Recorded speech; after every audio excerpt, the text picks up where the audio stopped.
নমস্কাৰ ৰাইজ, সকলোকে মোৰ অন্য টিমিনি ব্লগলৈ স্বাগতম জনালোঁ। ৰাতিপুৱা খালী পেটত মানিমুনি ৰস খালে পেটৰ অসুখ নহয়, সেইকাৰণে বাৰীৰ পৰা মানিমুনি অলপ বুটলি আনিলোঁ আৰু এইখিনি মই বাহিৰতে ভালকৈ ধুই পটাত পিচি ল'লোঁ।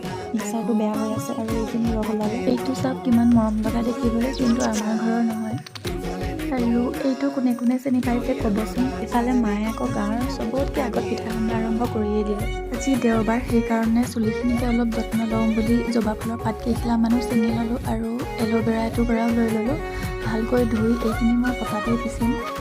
পটাত পিচিলে ইমান ভাল নহয়, ভালকৈ মিহি নহয় আৰু চুলিখিনি ধুবলৈও বহুত বেয়া হয়, কিন্তু উপায় নাই, লগাবই লাগিব। এতিয়া নাৰিকল তেল অলপ মিলাই ল'লোঁ ভালকৈ।